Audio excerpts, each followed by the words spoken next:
Right now, I would like to invite here our dear guest, whose visit I have already announced. He's someone who knows it all about ups and downs. And for him, the care about mental health has become a challenge and at the same time a great victory. He's sure that kindness is one of the most precious of virtues. Meet British actor and TV presenter, author of best-selling films and books, civil rights activist, a person whose brain is officially recognized as part of the cultural heritage of the United Kingdom. My co-host of the summit today, Stephen Fry.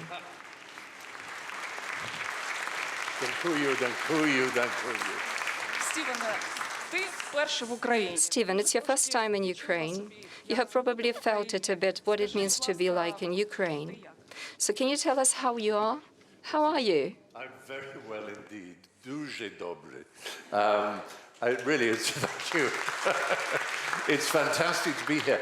I had all kinds of thoughts about what I would meet when I came here in terms of the site of the city of Kyiv, in terms of the people. I expected all kinds of things, but I did not expect the most common thing I saw, which is laughter. I've met some people who've lost their limbs, I've met people who've lost family, but all of them seem to have a united Ukrainian sense of humor that I think explains a great deal of your success in the last year or so. And I applaud that because I'm a great believer in laughter. Did you hear the air alert last night? Do you know, I went to bed last night thinking I must get up early. I have to make sure I'm in charge of everything here and I know how this summit is going to run. And I forgot to set my alarm. So I want to thank whoever it is who sent something along to Kyiv because it got me awake and allowed me to work in a very nice basement in a hotel on this. So thank you, whoever you are. No, seriously, it was quite exciting to have my first air raid. Stephen, I know that in fact you have a lot to say and share with our audiences today, with our TV audience. You're welcome. The floor is yours. I will come to the center. If you're very important, thank you. If you're very important, you get a desk. But if you're not very important, they take the desk away. Nonetheless, I am delighted to be here. I thought I would start just by saying a few things about my own personal experience. Not because all this is about me. I don't want to add narcissism to my list of failings and disorders. You might call this a quick resume to explain perhaps my qualifications for being here. At the age of 14, I was diagnosed with bipolar disorder. I was not told this at the time, I discovered it later. After being expelled from several schools and then arrested by the police, spending a little time in prison, I seemed to come round and shake off my problems, which is quite common with people with bipolar disorder. You have periods of lucidity and normality. But by my mid-30s, things started to go bad for me again. There were all kinds of personal catastrophes, suicide attempts, and periods where I had to be confined to clinics. All the time, my career was extremely successful. There seemed to be no reason for these storms in my head. I made a film about my experience for British television and the experience of others, many of them far more seriously afflicted than me. Since then, I've had the honor of serving as president of Britain's largest mental health charity, which is called Mind, and was founded in 1946. Note that date, straight after the carnage and horror of the Second World War. Mind was needed. I was also made a fellow of the Royal College of Psychiatrists, but I have no skill or medical training. It is an honorary position.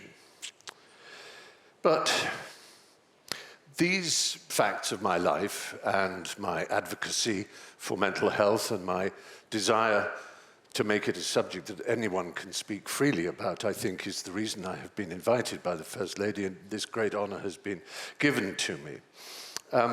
Now, What I want to say quickly about mental health is that it has reminded me a little of the situation in Ukraine, and I'll explain what I mean by that. What I try always to say to people is that mental health, ill health, can be a very serious thing, very serious, potentially life-threateningly serious. It can lead to all kinds of behaviors and threats, self-harm, self-medication with drugs and alcohol to try and quieten the storms in one's head, loss of family and friends, and the ultimate self-destruction of suicide. It is a profound potential existential threat. But simultaneously, while knowing that, we have to hold in our heads the thought that people can live, love, thrive, and be hugely successful with a mental health condition.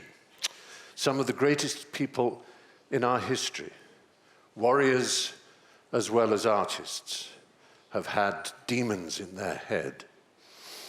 So simultaneously we hold the view that something is intensely serious, but that it is not a life sentence. It is not something that will cause one to have nothing but failure throughout one's life. A diagnosis of a mental health condition is a gateway to something quite wonderful, something possibly creative and brilliant and fulfilling and happy. There is hope.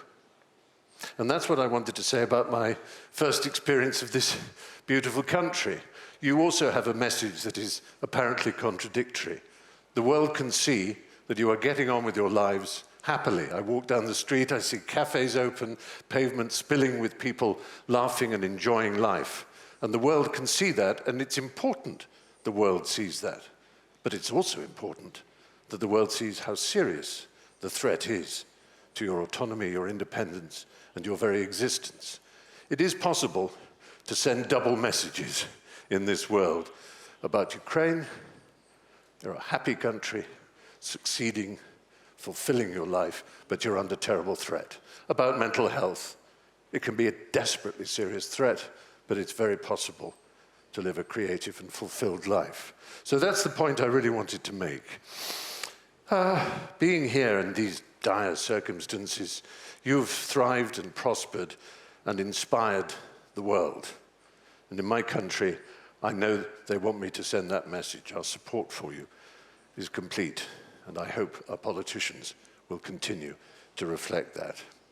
So yes, let's open this summit with a very positive thought, that despite the seriousness of mental health conditions, there is very great cause for optimism and hope, and I want this summit to be dedicated to that optimism and hope. Dank u.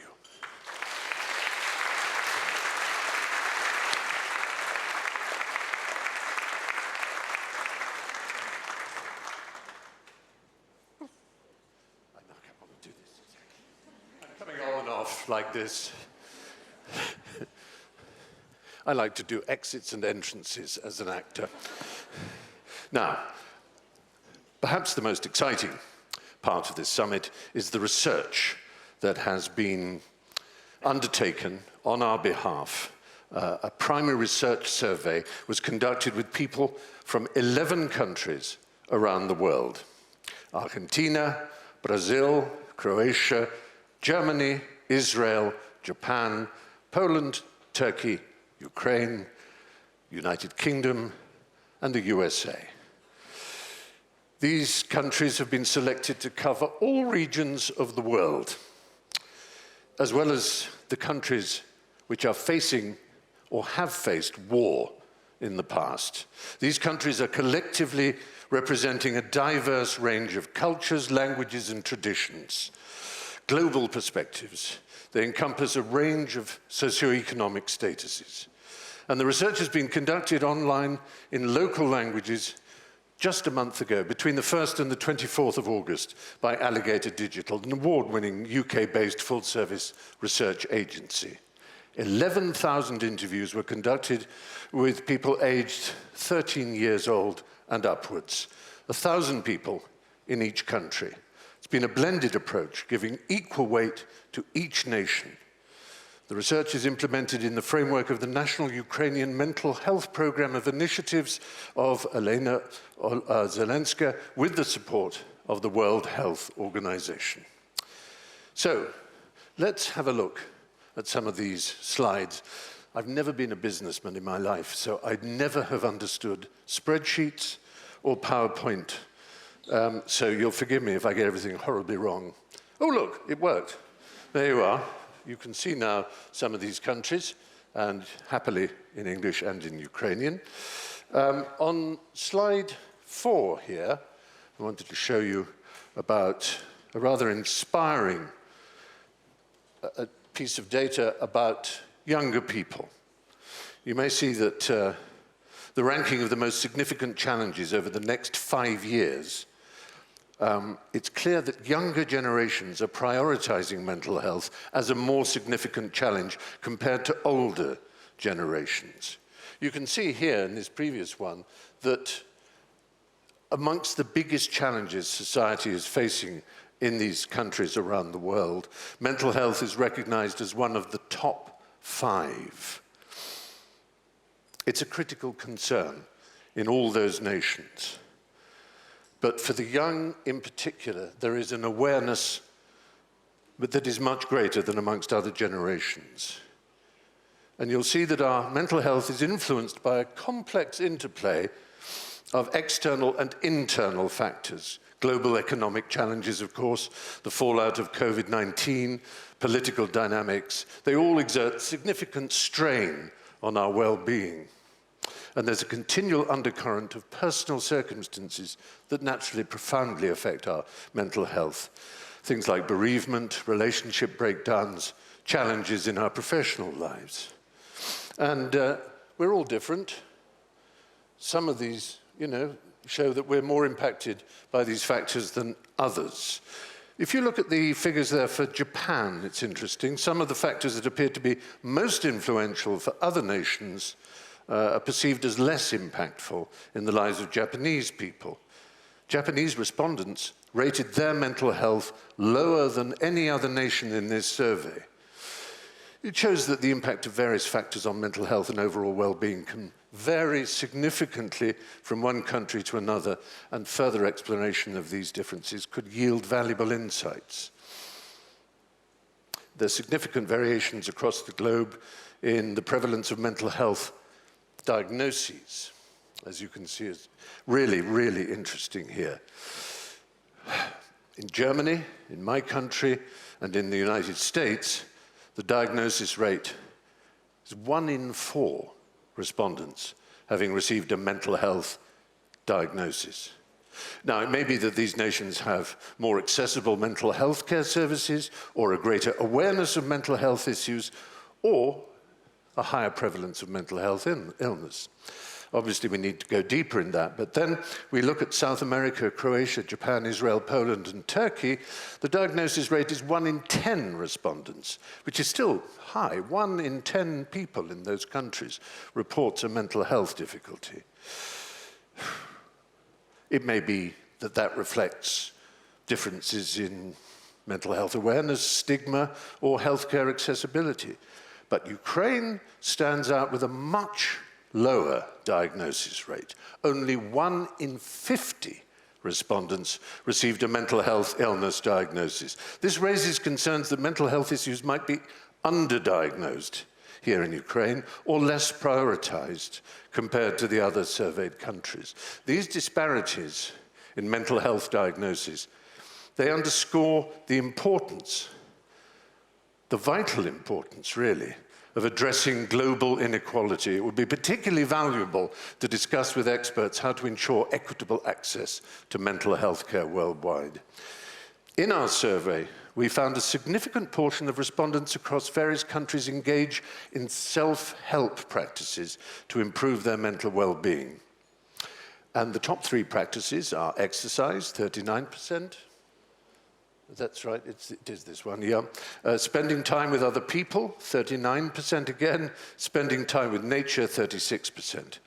Ukrainians exhibited higher engagement in several categories, including spending time with other people, enjoying hobbies and interests, and spending time on social media, which, as we'll discuss later, is, of course, a double-edged sword.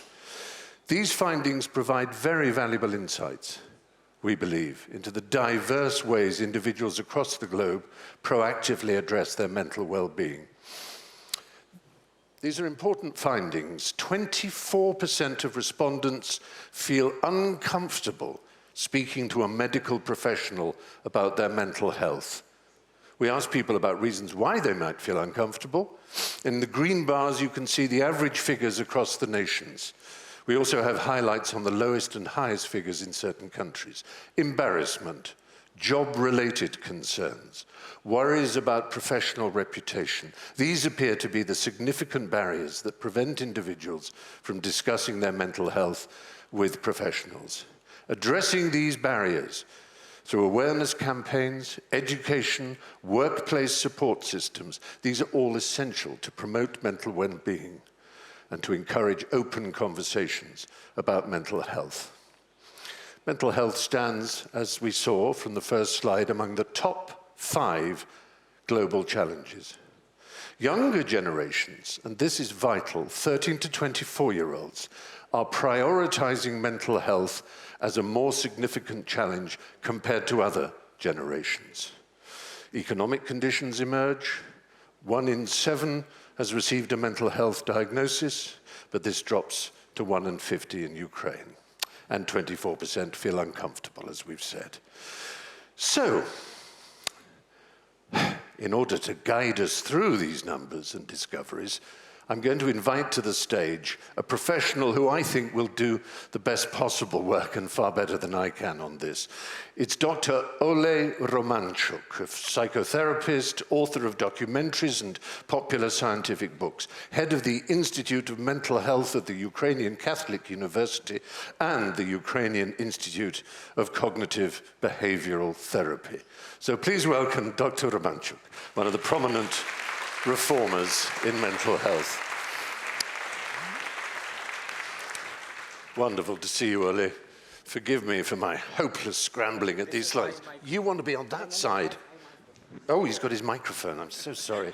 I nearly sat down and absorbed it in a very unfortunate way. So, Stephen, behave yourself. Now, Ole, you've seen these figures, and I know you've thought about them very hard. I wonder what an American would call, what is the main takeaway from these interesting data? Я думаю, Стівен, що головний висновок з досліджень дуже простий. I think the major takeaway from this data is very simple. We realized that mental health is extremely important and that it is very fragile towards challenges in the world and in Ukraine towards the war challenge. But there is, despite the problems and deficit of service, there is hope. And a very interesting conclusion that hope exists and the people are waiting for improvement of the situation. And there is hope in our resilience, in our mutual support and solidarity. There is also hope in scientific research and professional help. The conclusion is very simple. There is a lot of work. We must work, and the best to start with is to start with education. Education should create a culture which would help to improve the mental health, and it's very important in light of what Olena Zelenska launched with our national program. I wonder if you can help us understand what the word resilience really means. I don't even know if it's the same root etymologically, linguistically in Ukraine as it is in English, but we have a sense of it being used a great deal, as the First Lady said in her inspiring speech. But what does it mean to you in terms of mental health?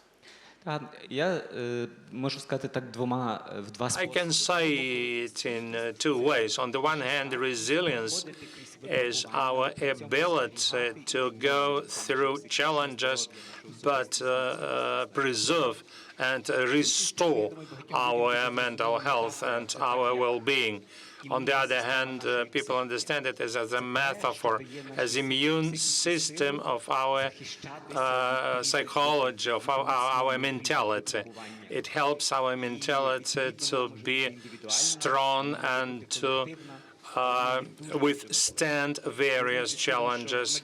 As you know, in medical profession, we often think about medical treatment as the major interference. Yes, it is very important. But if you look at infectious diseases, for example, the best solution was vaccination. So when we are talking about mental health as national priority, this must be our collective and individual system of sort of air defense. It helps us to protect people from war and to treat the wounds inflicted by war. Is that the old way that people often approached mental health problems with, which is they would say to someone, you must be stronger, you must be more resilient, you mustn't be so upset, go and have a walk, go and look after yourself, be brave. That's not what you mean by Ні, це точно не те, тому що наша сила... No, it's a different thing, because our strength is in our vulnerability. When we are open to the pain of ours, to the pain of other people, when we feel the same as other people, we can find ways to restore. Is being strong by showing that it has a mental health problem, as other countries do. You're not pretending that Ukraine is a perfect state where everybody is covered in mental armor, but in fact, like a blade of grass, you can grow up through concrete and be very strong, but you can also be quickly picked and broken. Так, саме так. І я думаю, що це для нас, власне, в цьому суть. Yes, for us, it's the most important not to minimize the difficulties. We must understand that there are wounds inflicted by war. We have to develop services, support people, but at the same time, we should develop resilience. Towards resilience, have you seen it in action in different ways? Я думаю, знаєте, що працюючи в часі війни... Working as a psychiatrist and psychotherapist, I see that a lot of suffering, a lot of disorders, but at the same time, I see a lot of love, support, strength, and resilience, and this is inspiring. A recipe, a prescription, do you think that Ukraine can follow and that others can follow around the world to achieve this resilience? Думаю, що... I think what I want to say may be like what Olena Zelenska said, that our strength is in our values. When a person has sense, this gives a person extreme strength, and in relation to our senses, love to our land, to freedom, to children, to the future, to creativity provides us with incredible strength. And then relations, deep relations, mutual support is extremely important. As you, Stephen, said, humor, not only in a sense of laughing, but I would say celebrating life in spite of the war, to see all the beautiful things around you. Vitality and cheerfulness and those qualities that are not often talked about are very helpful, aren't they?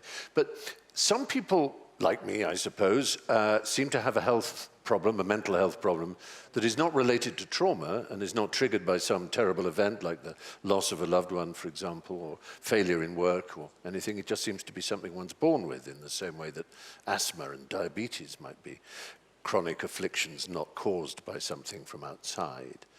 And then there is trauma, mental health trauma. And I wondered if the treatment is the same for both, or if traumatic mental health, such as... Звичайно, це є різні речі. No, these are different things. Post-traumatic stress disorder has its own reasons, But there are disorders which are biologically grounded. For example, spectral autism disorder, where we may help a lot, but we understand that extremely important are other aspects, like inclusive education and support by the society provided to a child in order for this child to develop and flourish in this world. While we can all agree how terrible war is, can teach a society new technology, new methods, new treatments, new ways of behaving, and smart nations can get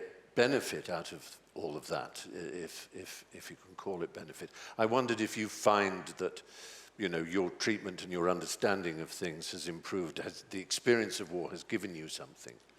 Звичайно, я думаю, війна дуже каталізує розвиток. Yes, because the war is a catalyst of our development of system of health protection, mental health protection. But I would mention about one lesson which we often think about.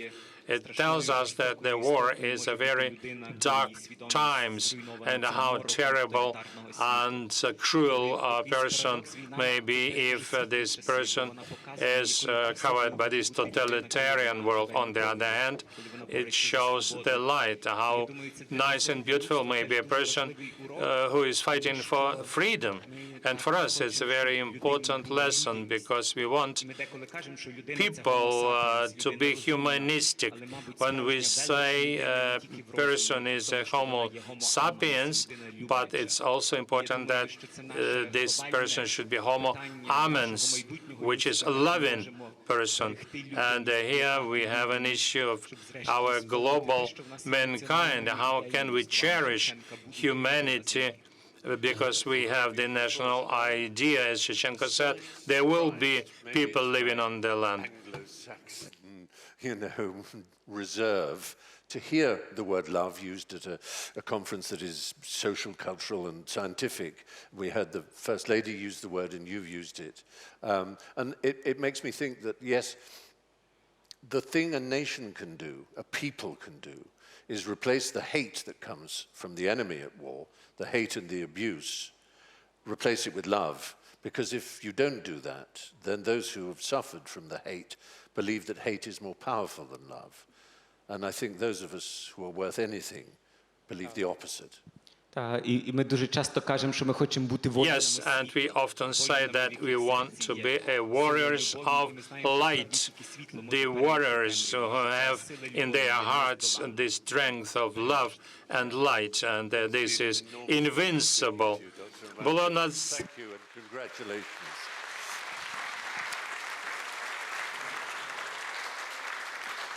Well, well, there we are. Now let's hope I know what to do next.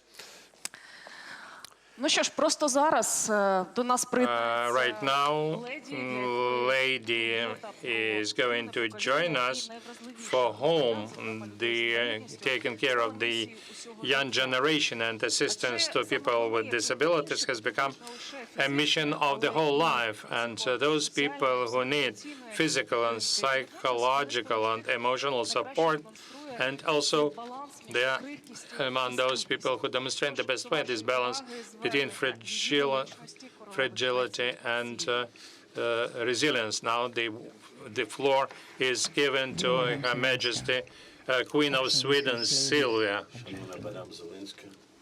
It is a great honor to address you at this third summit of First Ladies and Gentlemen to discuss mental health, resilience, and fragility of the future. Everyone should be able to live a life free from anxiety and with hope for a bright future.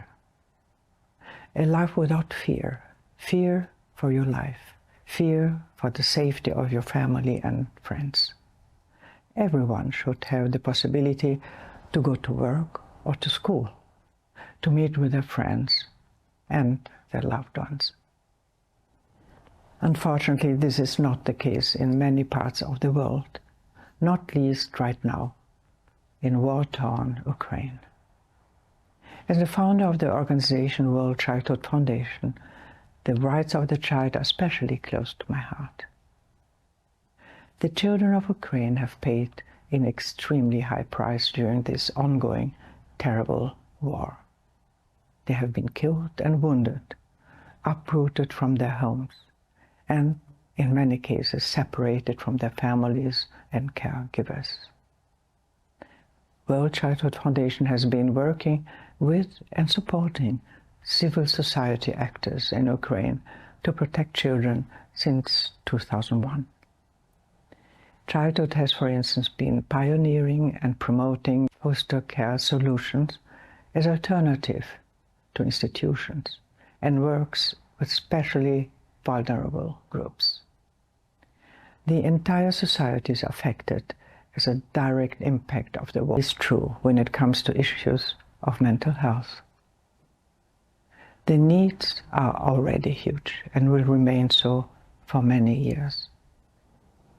I'm therefore grateful to you, Madame Zelenska, for putting emphasis on this very important issue, and I very much appreciated the possibility to talk with you, Madame, when you visited Sweden not long ago. I have the deepest admiration for your work and the courage and resilience of the Ukrainian people in these difficult days. I'm sorry I couldn't be with you today, but I hope that this summit will result in more awareness of the importance of mental health for the benefit of the people of Ukraine today and in the future. I will do my utmost through my foundations to support the children of Ukraine. Thank you.